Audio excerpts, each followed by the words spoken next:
Muito bem. Boa noite, boa noite, boa noite. Estamos começando o ano e já terminando, né? Porque depois da manhã já é fevereiro, né? Puxa vida.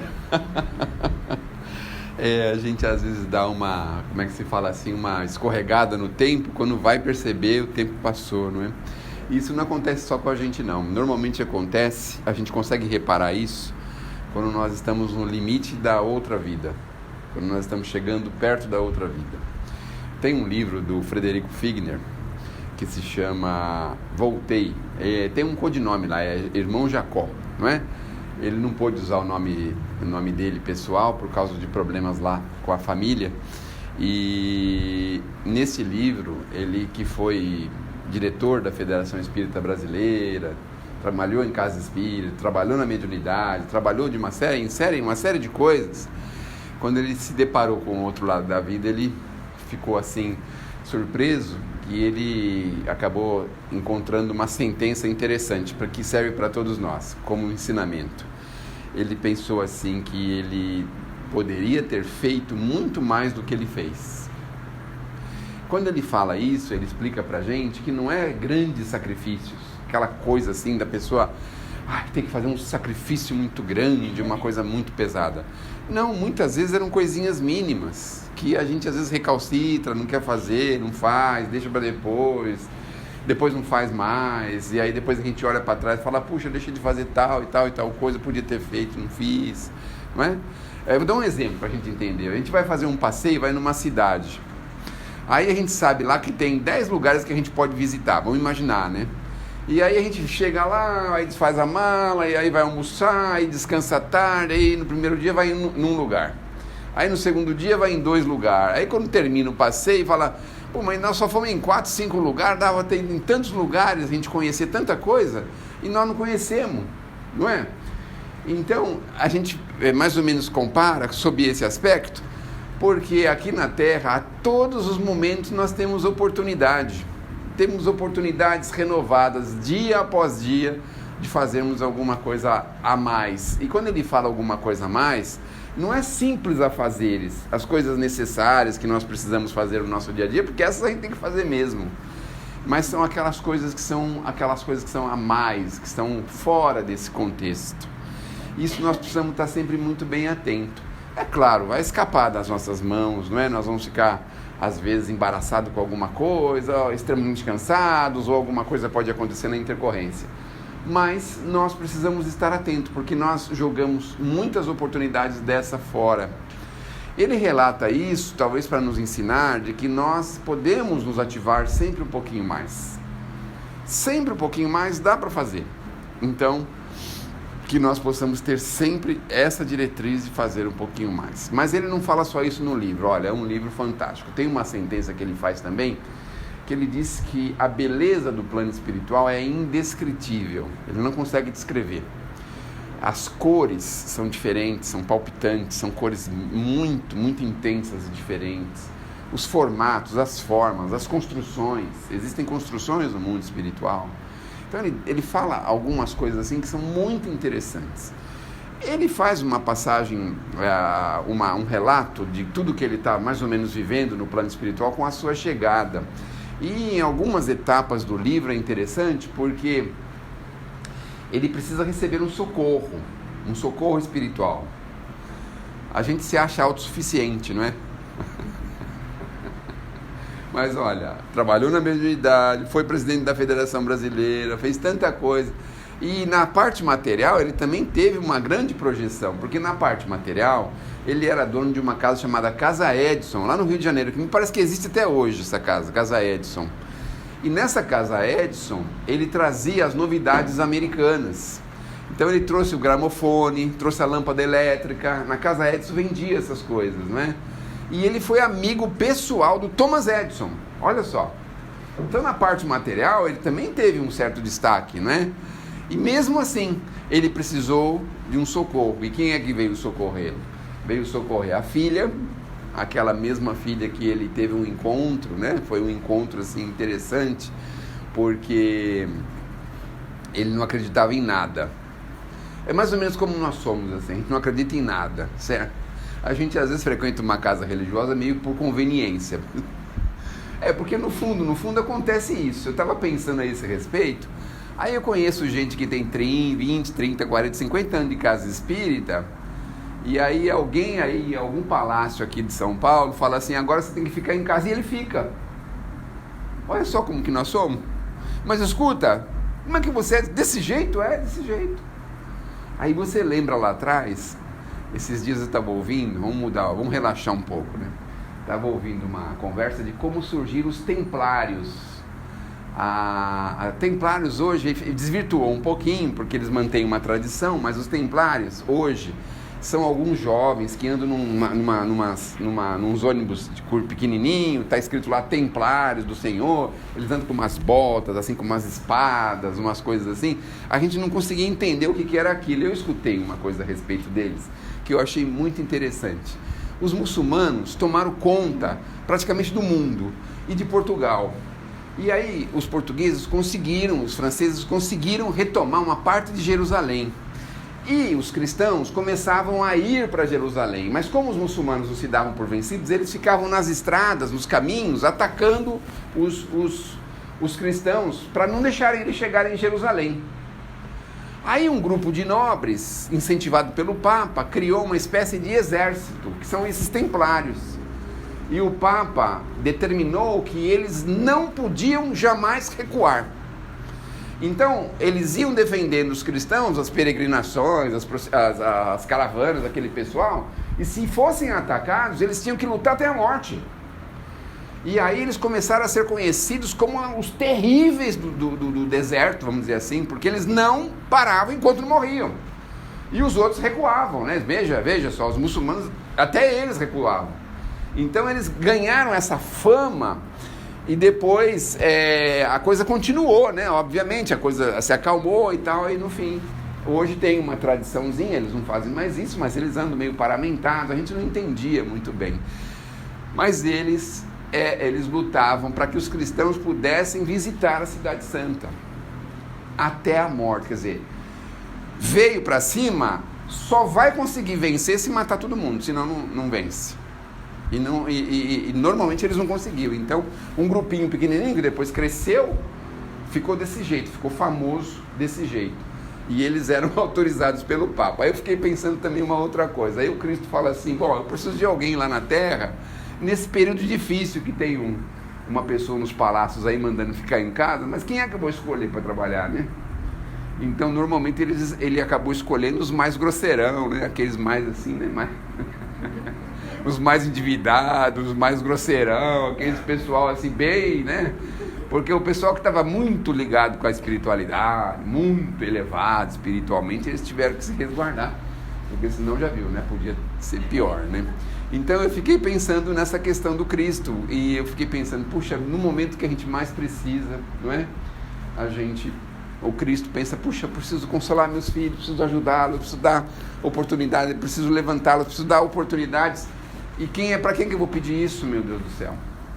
Até os religiosos se esconderam um pouquinho nesse período aí, né?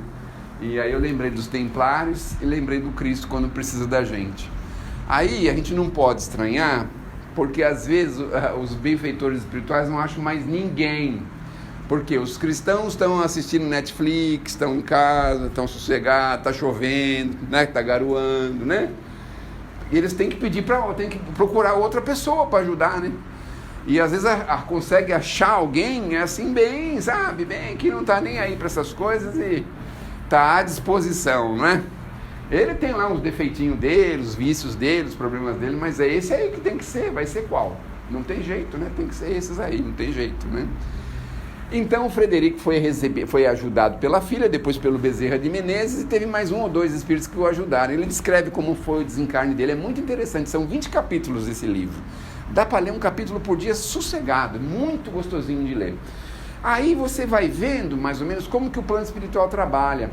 Quando eles chegaram e viram a condição dele, eles tiveram que levá-lo para receber os eflúvios do mar. A gente não entende exatamente o que é o mar na vida da gente. Já repararam isso? O mar ocupa 2/3 da terra. As águas do mundo ocupam 2/3 da terra. O mar é um percentual imenso. E a gente não sabe o que tem lá no mar, né? Meu Deus do céu, que mistério, né? E aí eles levam os espíritos que estão assim sofrendo dificuldades para frente, pra praia, e aí eles ficam tomando aquele arzinho, aquela, como os antigos falavam, aquela fresca, vamos tomar uma fresca, né? Aí toma aquela fresquinha ali e se sentiu mais revigorado, para eles poderem continuar o processo de desencarne dele. E aí terminaram o processo de desencarne dele. Ele acompanhou uma parte do velório, porque não dava para acompanhar tudo. Mesmo no desencarne dele, tinha sempre as piadinhas de mau gosto, as brincadeirinhas sem graça, sabe? Que as pessoas costumam fazer no velório, né? Então, ele não pôde acompanhar tudo isso, e aí ele foi passar por uma espécie de uma ponte para o outro lado da vida, acompanhado por Bezerra e um grupo de espíritos. Bom, vamos resumir a história para dar tempo, né, de contar pelo menos aí uns 15 capítulos. Aí os outros 5 vocês terminam depois, tá bom? Aí ele passa para o outro lado da vida e começa a ver coisas. Bom, antes de passar, ele olha para baixo, tipo assim, embaixo da ponte, ele vê coisas terríveis, terríveis, terríveis, terríveis, que a gente imagina que possa ser o tal do umbral que o André Luiz tanto falava, né? Tanto falou, não é? E ele não descreveu, não pôde descrever, ele foi interditado de descrever, não era para descrever, não podia descrever, ele só relata que eram lugares muito feios, muito infelizes. Aí ele passa para o outro lado lá e aí, vê lá, passa por aquela bendita ponte, né? Não sei, vamos imaginar assim, um lugar que você passa aí, de um lado da ponte é de um jeito, do outro lado da ponte é outro jeito, né? Então, eu ia falar a ponte do Morumbi, mas o Morumbi pro lado de cá não tá mais tanto essas coisas, mas tem algumas pontes, né, que você atravessa assim pro outro lado, abre assim, aquela coisa bonita, né, iluminada, né? Aí ele vê lá as alamedas, as casas bonitas, bem construídas, e ele percebe uma coisa interessante. Na porta das casas, os espíritos estão batendo palma para eles que estão chegando. Meu Deus do céu! Estão batendo palma, quer dizer, assim, em homenagem a eles que estavam chegando, né, no plano espiritual. Os espíritos sabiam que eles estavam chegando, estavam vindo da Terra. E aí ele descreve uma coisa bonita. Ele diz que começa a ver uns pássaros assim voando de longe, uns pássaros para lá, para cá, para lá, para cá. Quando eles vão se aproximando, não eram pássaros, eram crianças voadoras. Você consegue imaginar criança voadora? É um negócio impressionante, né? Aí vê aquele monte assim, vieram do lado de uma senhora que estava acompanhando eles. Ai, ele morre de vergonha, porque aquela senhora tinha sido uma professora primária na periferia do Rio de Janeiro. Imagina só, uma professora primária. Deve ter pensado assim, quê? Uma professora primária? E eu que fui diretor da Federação Brasileira, eu que tive a Casa Edson, eu que fiz isso, eu que fiz aquilo, e eu que fiz aquilo outro. Não veio ninguém me receber desse jeito. Ai, as criançadas ficaram felizes, falaram coisas bonitas para ela. Ela estava sem jeito até, né, naquela situação, ficou meio assim, sem jeito com os demais. Eu sei que termina o seguinte: as crianças pegam nos bracinhos dela e tudo e levam ela embora. Olha só que coisa. Bom, aí ele chega na casa dele, na casa da filha, né, entra lá, se acomoda, fica um tempo. Ele é conduzido depois para um templo de oração, de preces. Ele vai lá nesse templo. Depois ele vai num outro ambiente, que é um ambiente onde eles fazem as preparações dos trabalhadores. Aí ele fica lá, recebe instruções, não é? Ele começa a se perguntar por que a luz dele não aparece, porque a luz de todo mundo aparece e a dele não aparece nenhum, está tudo fosco, né? Está tudo queimado, não sei, os LED dele está tudo com defeito, não aparece nada, né? Aí os espíritos muito bondosamente explicam para ele ter calma, paciência, que devagarzinho ele ia encontrar, através do estudo e do trabalho, as condições para que ele pudesse fazer aquilo funcionar, né? Vamos imaginar a luz dele aparecer. Ele pede um encontro com quem? Com Thomas Edison. Olha só, neste livro, acho que no capítulo 17, já estou no 17, hein? Aí ele vai ter um encontro com Thomas Edison, que aceita conversar com ele por 15 minutos. Meu Deus do céu, 15 minutos. Se você falar isso para uma visita que vai na sua casa, olha, eu tenho 15 minutos disponível para você, você ofende, né? né? Se ofende, vai embora, nem quer saber de mais nada, vira as costas e vai embora, né? Aí ele vai lá conversar com o Thomas Edison, aí faz umas perguntas pro Thomas Edison, tipo assim, e aí, vai continuar os inventos, como é que vai ser? E o Thomas Edison fala uma coisa bonita, né? Ele fala assim, que a maior invenção que ele poderia criar seria acender uma lâmpada no coração dos homens, uma lâmpada permanente que iluminasse os corações dos homens na Terra, né? Através dos ensinos de Jesus, uma lâmpada que refletisse Jesus dentro do coração dos homens. Olha só que coisa interessante, né? Aí o encontro é rápido, ele se despede, ele não fala se volta ou se não volta, fica assim uma coisa meia no ar, né? Aí se despedem e ele vai embora. Bom, dessas lições a gente vai compreendendo que a vida continua, nós não estamos na Terra pela primeira vez, nem pela última, não se assustem com o corpo. O corpinho físico está fazendo o que é possível para nos manter vivos. O que é possível, tudo que é possível ele está fazendo. Então às vezes aparece uma anomalia, uma dificuldadezinha, uma coisa, mas é o trabalho que o corpo está fazendo para nos manter de pé. E às vezes força um ou outro equipamento, uma ou outra coisa aí que ele precisa para que a gente possa se manter de pé. Então não nos incomodemos muito com o corpinho físico, estejamos certos, cuidemos do corpo direitinho, bonitinho, como se deve, não é? E aí sigamos em frente, confiantes, porque na verdade nós somos seres imortais. Não tem como nós negarmos mais isso, não tem mais. É impossível de nós negarmos. Então hoje a gente já sabe disso, procuremos confiar, aliviar os problemas dos nossos semelhantes através da prática do bem, da prática da caridade, porque é isso que vai nos fazer a diferença. Vejam a professorinha primária, o que ela fazia? Com amor, ensinava as primeiras letras do alfabeto para as crianças, e vejam a importância que era isso. Não sei se ainda hoje é a mesma importância, mas naquele tempo era muito importante.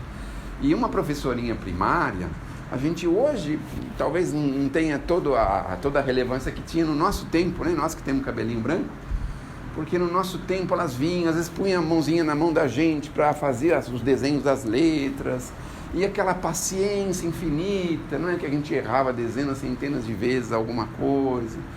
Então aquela paciência, aquele amor com as crianças. Alguns de nós trazemos no coração o nome dessas professorinhas, muito queridas, do nosso primário, do nosso tempo, não é? Então vejam a diferença, é fazer as coisas com sentimento, com vontade, com amor, com bondade, não é? Sem maiores interesses, sem grandes interesses em outra coisa senão esse. Porque o nosso objetivo é esse, nós estamos aqui na Terra, estamos num processo de desenvolvimento, precisamos deixar para trás, largar de ladinho as nossas deficiências, os nossos defeitos, os nossos erros. É óbvio que isso não acontece de uma hora para outra, não é? Então vamos imaginar um machucadinho que a gente faz, por mais ansioso que a gente se sinta, vamos pensar, não é? Se a gente, no nosso tempo acontecia isso, o que a gente fazia com o machucadinho?